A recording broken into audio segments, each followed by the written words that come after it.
Muy buenas noches, señoras y señores. Bienvenidos a Tiempos Modernos. Sin duda, uno de los grandes mitos de nuestra historia es el de Al-Ándalus, la llamada España musulmana. Un mito asentado en una historia mistificada y basada en una serie de conceptos cargados de significado ideológico, pero poco sostenibles a la luz de la historia. Al-Ándalus, el dominio musulmán de la península ibérica, no fue, ni mucho menos, ese pretendido faro de luz en las oscuras tinieblas medievales. En algunos aspectos, más bien, todo lo contrario. La invasión de la península por un ejército árabe bereber en el año 711 se produjo en el contexto de una guerra civil entre godos, lo cual probablemente facilitó la rapidez de la conquista. La ocupación del territorio, que pasó a llamarse Al-Ándalus, fue casi completa y en el siglo VIII llegó a extenderse por la península, con excepción de las franjas cantábrica y pirenaica.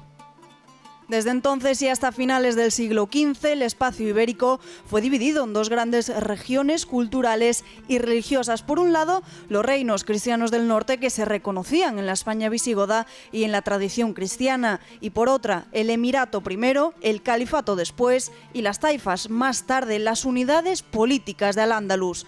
La diferencia entre una y otra zona no podía ser mayor. Aunque cristianismo e islamismo partían de un mismo origen semítico, el primero se había fundido con la cultura y la filosofía griega, haciendo suyo el legado de la cultura clásica. El Islam, por el contrario, reafirmaba su carácter árabe y los elementos semíticos de su origen, instaurando un derecho basado en la Sharia, la ley islámica, a través de la que se expresaba la unión entre el ámbito religioso y el civil.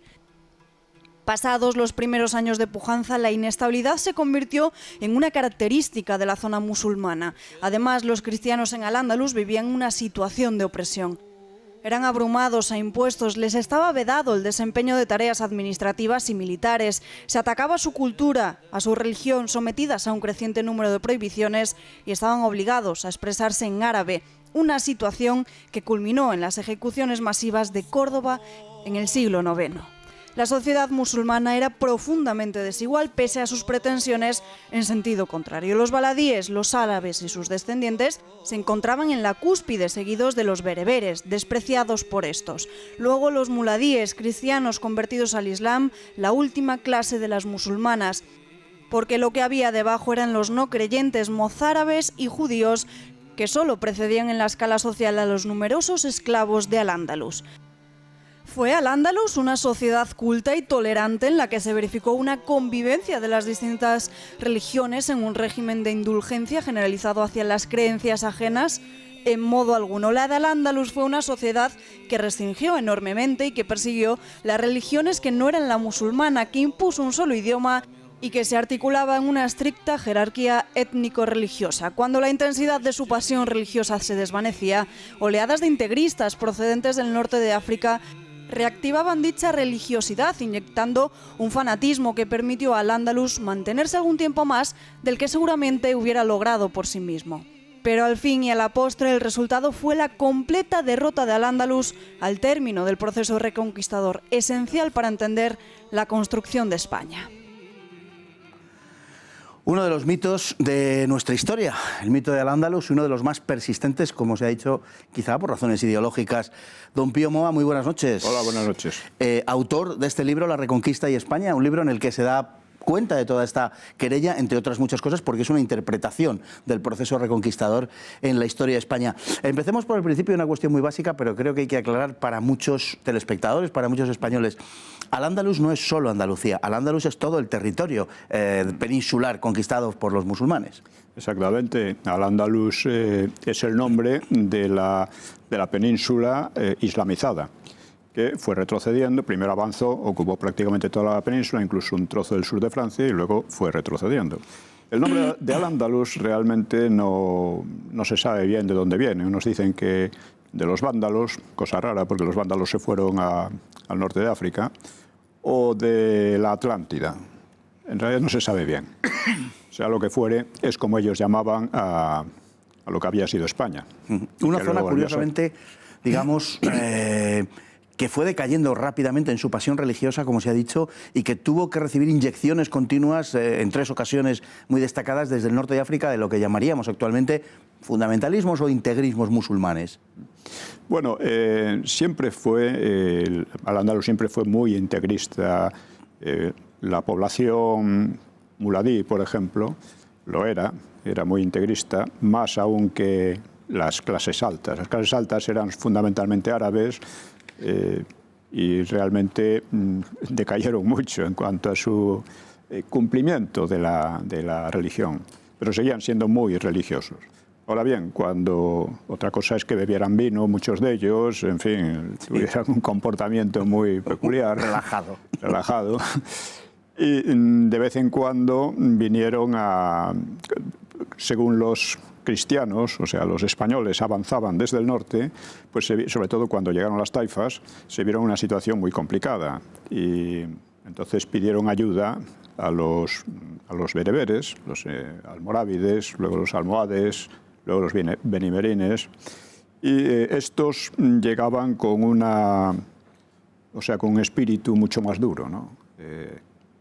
Que se manifestó, entre otras cosas, en que masacraron a muchos de los propios musulmanes, claro. Así es. Una de las cosas interesantes, una cosa muy interesante que acaba de decir es en la nomenclatura que ha empleado. Ha dicho los cristianos, ha dicho los españoles, empujaron hacia el sur y tal. Quiero decir con esto que merece la pena señalar el hecho de que no estamos hablando de dos Españas. Estamos hablando de una España, que es la cristiana, y estamos hablando de otra cosa que ocupaba una parte de la península ibérica. Exactamente. Eso incluso Sánchez Albornoz, por ejemplo, habla de la España musulmana. Esto es un sinsentido. Es como hablar de Al-Ándalus cristiano, ¿no? No tiene pies ni cabeza. La diferencia cultural era radical en todos los aspectos.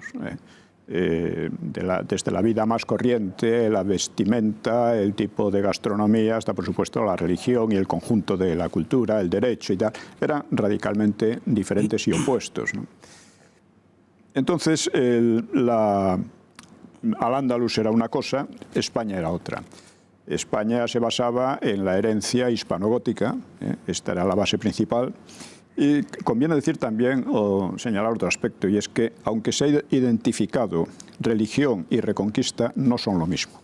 No son lo mismo. La reconquista es un proceso de tipo político muy complejo, en el que vemos constantemente fenómenos de disgregación y de integración a lo largo entre los distintos reinos, hasta que culmina con los reyes católicos.